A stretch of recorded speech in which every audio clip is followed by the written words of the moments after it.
नमस्कार दोस्तों, मैं सीताराम शर्मा हिंदी एंड संस्कृत क्लासेज में आपका स्वागत है। आज हम तीसरा पाठ अलंकार का प्रारंभ करेंगे, तो चलिए शुरू करते हैं।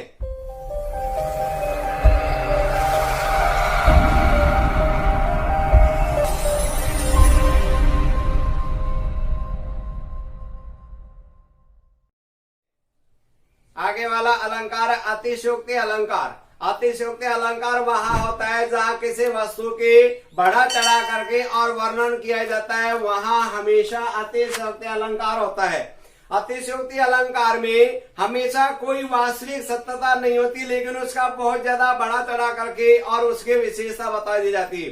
अतिशय प्लस उक्ति, उक्ति का अर्थ होता है कहना, बहुत बढ़ाई कर दे, वास्तविकता कुछ नहीं, लेना देना कुछ नहीं, सार्थकता कुछ नहीं, और उसकी खामे का बड़ाई कर देता है, वहां हमेशा अतिशयोक्ति अलंकार होता है। जैसे देख लो साकेत नगरी है यही, स्वर्ग से मिलने गगन पर जा रही।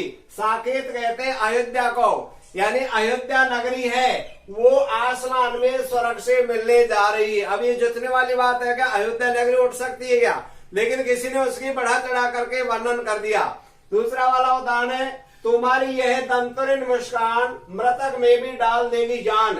यानी कोई बच्चा है या भगवान कृष्ण जी जब मुस्कुराते थे तो उनके दांत बड़े सुंदर मनमोहक दिखते हैं।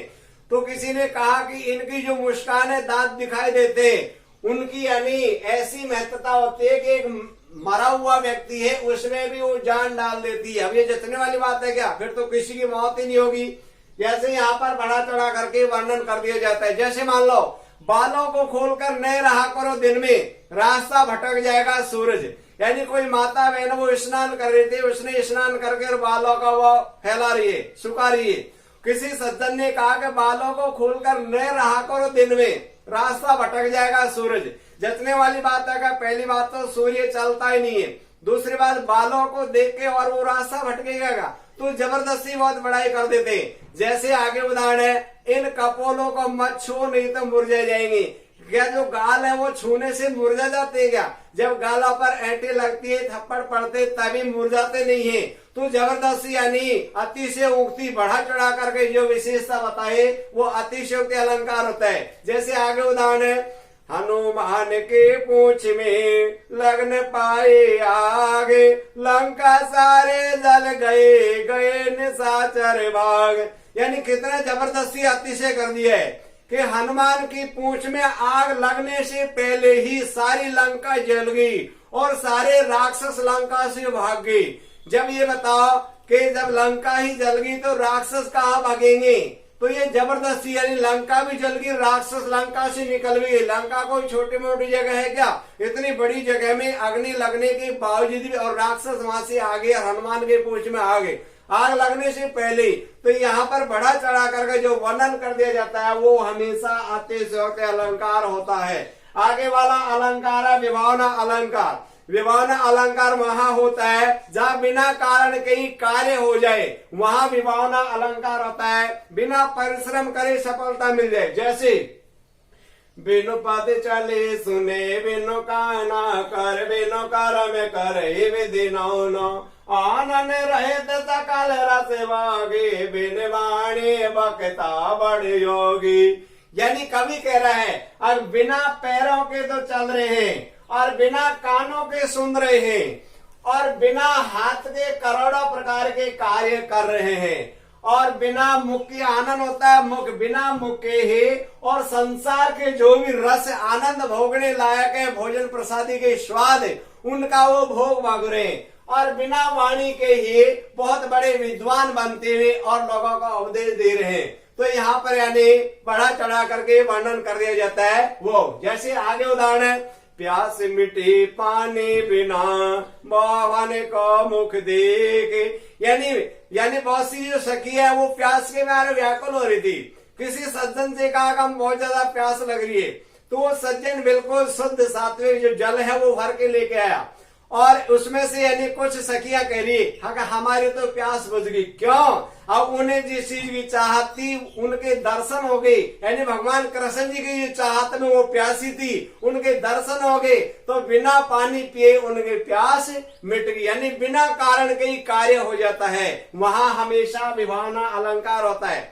आगे वाला है विशेषोक्ति अलंकार। ये वहां होता है जहाँ कारण के होने पर भी कार्य न हो, वहां हमेशा विशेषोक्ति अलंकार होता है। यानी व्यक्ति कारण के होने पर भी कार्य न हो, परिश्रम कर रहा है लेकिन फिर भी वो यानी सफलता नहीं मिल रही। जैसे देखो दो दो मेघ बरसे मैं प्यासे के प्यासी, यानी दो दोनों नेत्रों से आंसू बह रहे हैं और फिर भी वो प्यासे के प्यासी है।